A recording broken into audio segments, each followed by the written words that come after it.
Hello students, welcome to desert rose سائکس۔ میرا نام علی حسن ہے اور آج کا جو ہمارا ٹاپک ہے وہ ہے الکول کنزپشن۔ چلیں سٹارٹ کرتے ہیں۔ What is alcohol consumption? Alcohol consumption کیا ہے؟ الکول کنزمپشن کا مطلب ہے شراب یا الکول کا استعمال۔ یہ ایک ایسی پروسیس ہے جہاں لوگ الکول بیسڈ ڈرنک کو پیتے ہیں جو موسٹلی ایتھنول پر بیسڈ ہوتی ہے۔ الکول ایک سائیکو ایکٹیو سبسٹانس ہے جو دماغ اور جسم پر اثر ڈالتا ہے۔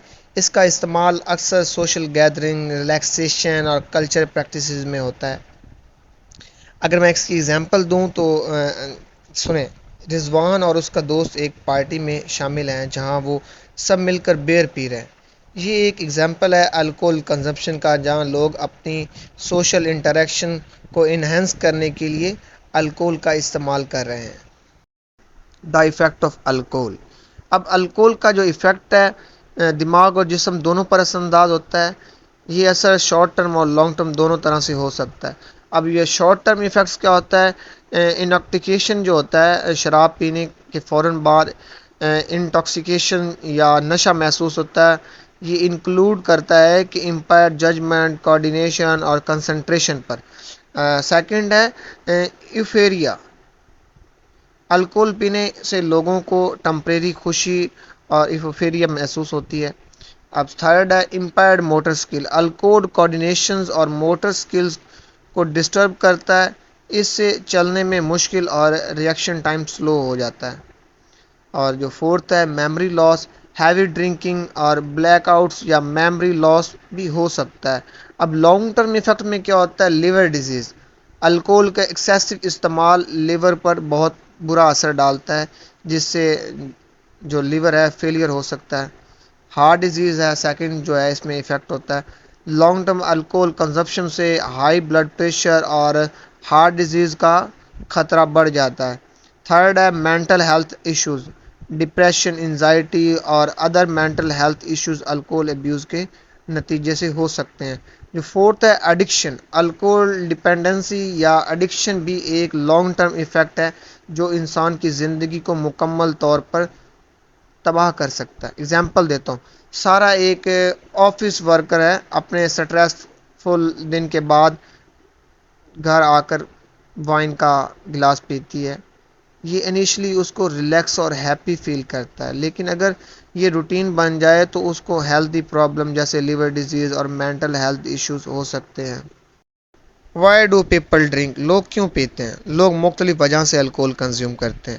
یہ وجوہات سمجھنا بہت ضروری ہے تاکہ پرابلمز جو ہیں ڈرنکنگ کی ریزالو کرنے میں مدد مل سکے۔ فرسٹ ہے سوشل ریزنز کی وجہ سے۔ لوگ اکثر سوشل گیدرنگ اور ایونٹ میں الکول کنزیوم کرتے ہیں تاکہ اپنی سوشل انٹریکشن کو انہینس کر سکیں۔ اسد ہے اور اس کے جو کالج کے دوست ہیں ویکینڈ کو ایک محفل بناتے ہیں اور وہاں وہ الکول کنزیوم کرتے ہیں تاکہ اپنی دوستی کو مزید مضبوط کر سکیں۔ اب سیکنڈ جو ہے سٹریس ریلیف ہے۔ بہت سے لوگ سٹریس اور انزائٹی سے ریلیف پانے کے لیے الکول پیتے ہیں۔ اگزامپل، ایک احمد جو ہے ایک بیزی پروفیشنل ہے، اپنی آفس کے سٹریسفل دن کے بعد گھر آ کر 2 گلاس وائن پیتا ہے تاکہ اپنی ٹینشن کو کم کر سکے۔ پھر آتا ہے کلچرل اینڈ ریلیجیس پریکٹسز۔ اب کچھ کلچر اور ریلیجن میں الکول کنزمپشن ایک نارمل اور ایکسیپٹڈ پریکٹس ہے۔ اٹلی میں وائن کا استعمال ایک کامن کلچرل پریکٹس ہے اور لوگ اس کو اپنے میلز کے ساتھ روٹین میں کنزیوم کرتے ہیں۔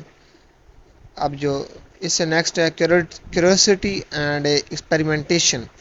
ینگ اڈلٹس اکثر کیوریوسٹی اور ایکسپیریمنٹیشن کی وجہ سے الکول ٹرائی کرتے ہیں۔ اگزامپل، احمد نے پہلی بار الکول اپنے فرینڈ کے ساتھ کالج پارٹی میں ٹرائی کی تاکہ وہ دیکھ سکے کہ یہ کیسے ہوتی ہے۔ اب ہم بات کرتے ہیں چینجنگ پرابلم ڈرنکنگ پر۔ پرابلم ڈرنکنگ کو چینج کرنا ایک کمپلیکس پروسیس ہے جو مختلف سٹیپس اور انٹرونشنز پر مبنی ہوتی ہے۔ اب فرسٹ بات کریں ریکوگنیشن پر۔ سب سے پہلے سٹیپ یہ ہے کہ انسان پرابلم کو ریکگنائز کرے اور مان لے کہ اس کو مدد کی ضرورت ہے۔ جیسے کہ فیصل نے ریلائز کیا کہ اس کو ڈیلی ڈرنکنگ ہیبٹ اس کی ہیلتھ اور ریلیشن شپ کو نقصان پہنچا رہی ہیں۔ اور اس نے ڈیسائیڈ کیا کہ اپنی ڈرنکنگ ہیبٹس کو چینج کرے گا۔ پھر آتا ہے سیکنگ ہیلپ، پروفیشنل ہیلپ لینا بہت ضروری ہے، یہ تھراپسٹ، کاؤنسلر اور سپورٹ گروپ جیسے کہ ریہیب سینٹرز ہو گئے کے تھرو ہو سکتا ہے۔ پھر فیصل نے ایک کاؤنسلر سے اپائنٹمنٹلی اور ریگولر سیشن میں جانا شروع کیا تاکہ وہ اپنی ڈرنکنگ پرابلم کو ٹیکل کر سکے۔ پھر آتا ہے بیہیویئرل چینج پروگرامز، پھر ہوتا ہے بیہیویئر تھراپسٹ اور پروگرام جیسے کہ کوگنیٹو بیہیویئر تھراپی لوگوں کو اپنے ڈرنکنگ بیہیویئر کو آئیڈینٹیفائی اور چینج کرنے میں مدد دیتی ہے۔ پھر فیصل نے C B T session attend کیے جہاں اس نے اپنے ٹریگر اور ان کو مینیج کرنے کے طریقے سیکھے۔ پھر آتا ہے سپورٹ سسٹم، اب فیملی اور فرینڈز کا سپورٹ بہت مددگار ہو سکتا ہے۔ سوشل سپورٹ سے انسان کو موٹیویشن اور انکریجمنٹ ملتی ہے۔ پھر فیصل کی فیملی نے اس کو سپورٹ کیا اور جب اس کو یہ طلب ہوتی تھی تو وہ اس کے ساتھ ٹائم گزارتے تھے اور اس کو بیزی رکھتے تھے۔ پھر لائف سٹائل چینج ہے جیسے کہ ہیلتھ لائف چینج، جیسے ریگولر ایکسرسائز اور ہیلتھی ڈائٹ بھی ڈرنکنگ ہیبٹس کو چینج کرنے میں مددگار ہوتی ہے۔ پھر فیصل نے اپنی ڈیلی روٹینز میں ایکسرسائز شامل کی اور ہیلتھی ایٹنگ ہیبٹ ڈیولپ کی تاکہ وہ اپنے الکوہلز کی جو طلب ہے اس کو کم کر سکے۔ اسٹوڈنٹس، امید کرتا ہوں آج کا لیکچر آپ کو سمجھ آیا ہوگا۔ اگر آپ کو لیکچر اچھا لگا ہے چینل کو سبسکرائب کریں، بیل آئیکن کو دبانا مت بھولیں، ویڈیو کو لائک کریں، کمنٹ کریں۔ Thank you.